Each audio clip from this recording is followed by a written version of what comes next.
Welcome, Aries. This is Regina from Pacific Tarot, getting ready to do your second quarter, that is April, May, June reading for this year. I've laid out the cards in a pattern that may look like present, past, future, but actually incorporates April, May, and June. I am doing personal readings, and information about that is in the description box below. Thank you to all of you who are sending me, making comments, giving me generous donations. It is greatly appreciated. So, moreover, thank you for being here now, and I appreciate whatever way in which you send me energy. It is received.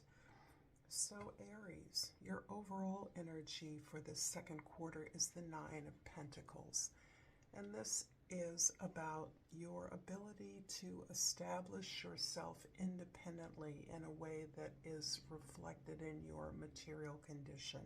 So you may be in a leadership position in your job, or you may have your own business. You may be a leader in a community effort, an effort in which you are working with some kind of a collective to activate or spearhead some kind of a practical movement or demonstration, protest, activist effort. You are leading by experience, leading through your ability to be productive and to strategize that in a way that recognizes the value of whatever abundance your group has, your business has, whatever you're valuing as productive, and moving towards a just conclusion that is reflective of your principles is the reason why you have emerged as a leader in this particular effort that you're making. In April, we have the World card. This is about closing out a cycle in preparation to begin something new.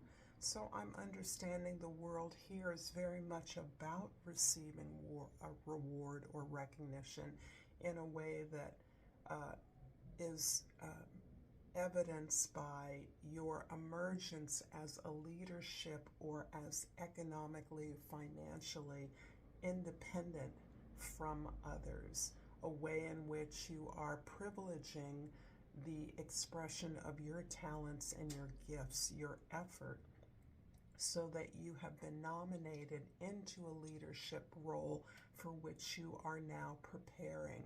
You are ready to express or present the ideas of a collective, of a business, of a larger team effort to others in a way that is seen as not only highly visible but highly successful. And this is the culmination of many years of experience, perhaps an entire professional experience that you have in some degree mastered to in a way that has helped you to understand what you've learned, what you've gained.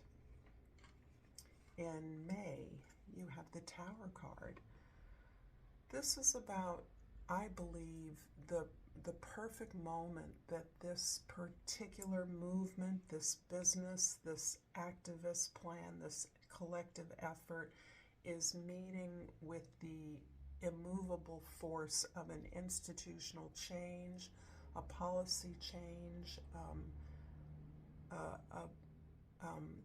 a demonstration of a principle, of a way in which you want to move forward and interact with the forces that be to see you, a way in which their vulnerability is revealed and you are further appreciated or understood to have a solution to the problem that you have already identified, but that you have convinced the forces that be that there is a problem that must be remedied.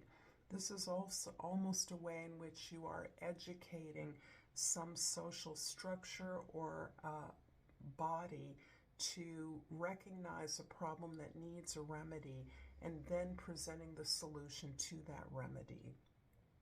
This can feel catastrophic. It can also feel as though you are out of control, in a way that you understand that you individually, even collectively, cannot fix this particular challenge or condition that you're seeking to remedy. But you are in a position to model behavior that is appropriate for others and to inform others about the nature of the problem that exists. So there is actually an opening for you to intervene, either politically, socially, or in some democratic way that may not appear democratic. I mean, this can look like an upheaval, an uprising, a protest, a demonstration in a way that really is about recalibrating the situation so that it can be addressed and accessed in a way that is more democratic and more fair. In June, the Knight of Wands, this is about an assignment that you are receiving as the result of this effort that you've made, that perhaps you've spearheaded. This can be information that you are tasked to research, to find, but it is the result of an impact you've made, a way that you've brought an agenda, you've brought a remedy to a situation, to an organization in which you are now tasked with a specific way of looking at the implication of the solutions or the remedies that you bring. The scenario I'm creating is an example. You're going to have to apply this to your individual situation as you are familiar with it. I can't begin to see the possibilities that this is regarding, but it does feel as though it is pivotal around in the U.S. and the Northern Hemisphere, our election process. It's also hinging on all of the global entanglements that feel out of kilter as a result of our support or our neglect. So, and I feel that there is a way in which you are galvanizing individuals in the form of collectives, movements, to address and recognize the work that you are collectively willing to take up to balance out these situations, to remedy situations. I know it's very specific. I'm going to pull a Soul's Journey card first and hope that this is vibing for some of you. It's resonating at some level for you. And if so, please like this video. Please share this with others. I appreciate your comments. If there's a particular relevance or insight that you may be gaining, and subscribe to my channel, Pacific Tarot. And I've pulled Courage. I find the inner strength to face fear with confidence. And I'm also going to pull a Hummingbird Oracle, because I do feel that this is really about you being on the side of the forces of light, of peace, of abundance. And the Hummingbird Oracle often lightens up and restores our sense of magical transformation into the world. And, oh, there's two. So I pulled Sweet Surrender. Let go, let go, let go, and lighten your load. Then sail freely through the door, open door to inner peace. Interesting. And I've also pulled Natural Instincts.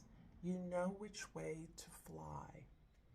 These can seem a little contradictory, but I do believe that this independence that you're modeling, you're exemplifying now, you're expressing in is a precondition to your familiarity with the things that you can control in your own life is a precondition to your being able to take this responsibility in the social space so that you can activate the way that you as an individual can have a positive impact upon a world in chaos, in pain.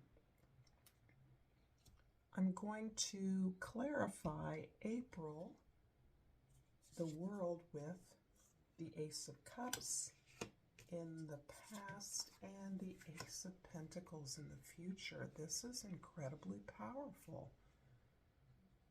So yes, there is a feeling that you have successfully cultivated your own garden.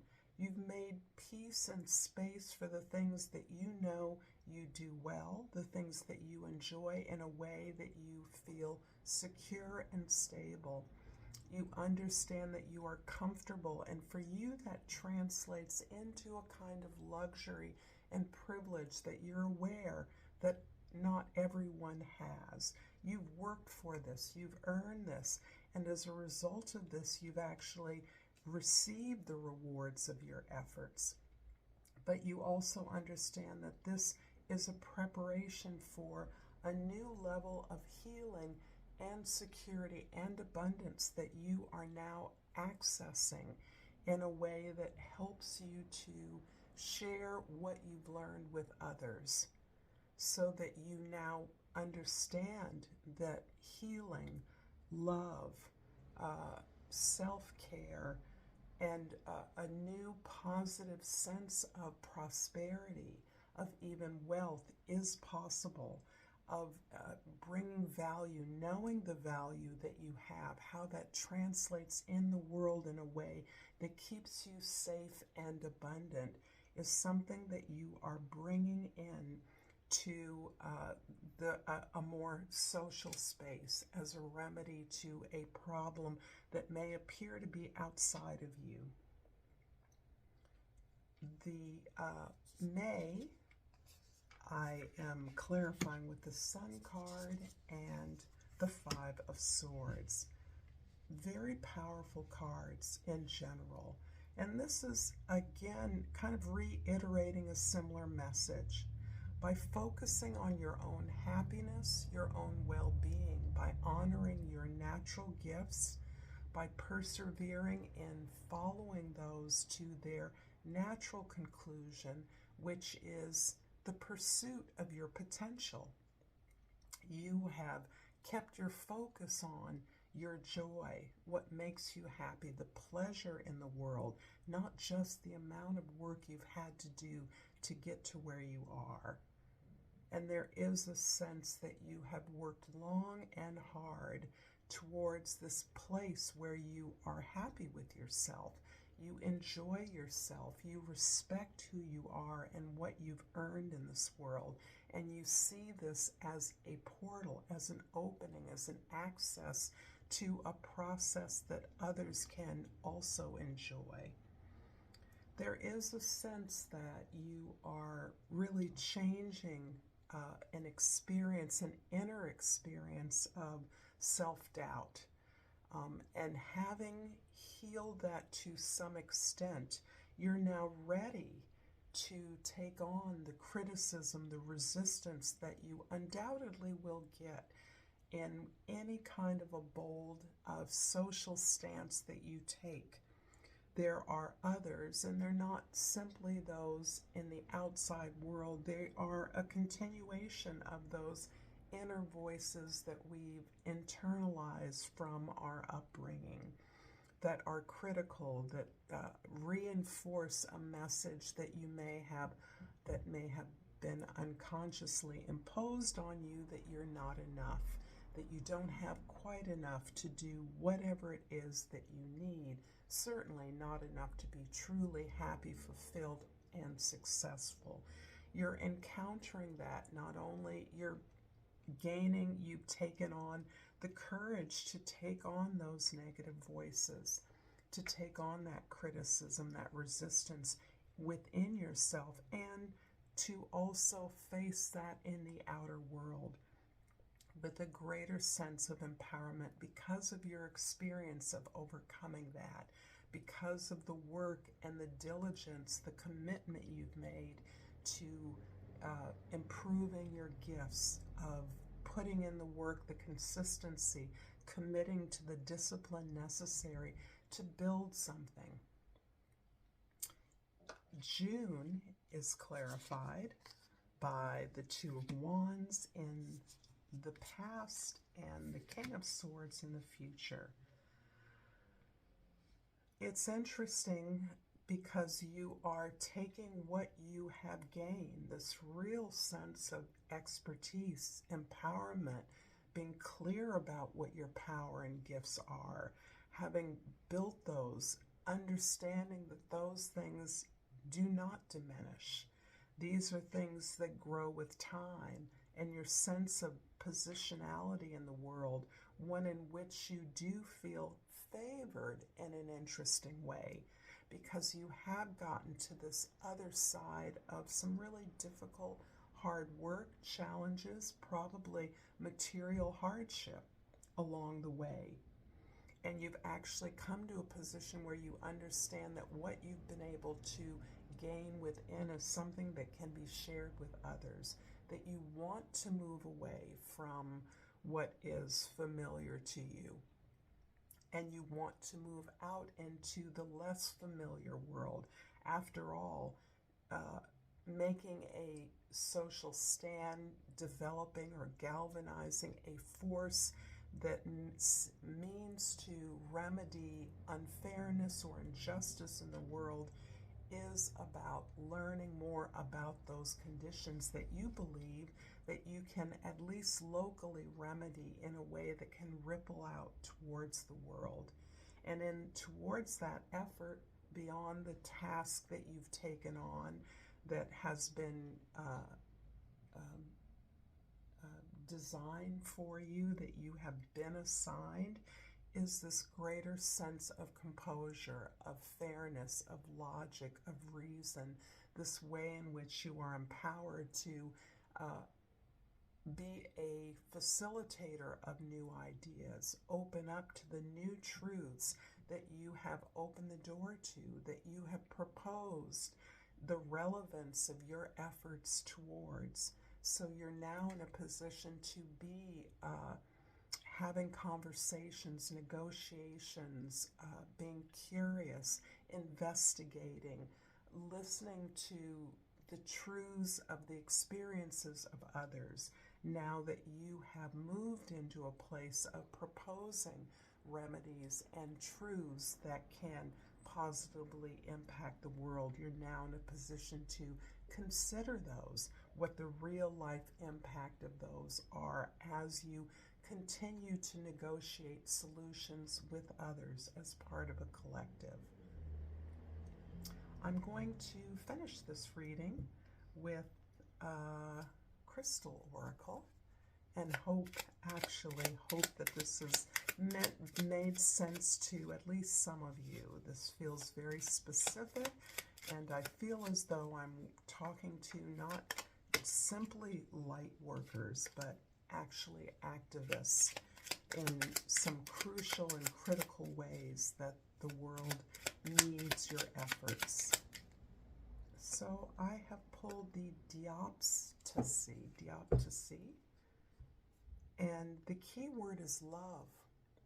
I am love, and love is me. Thank you, Aries, for this moving message. Until next time, Namaste.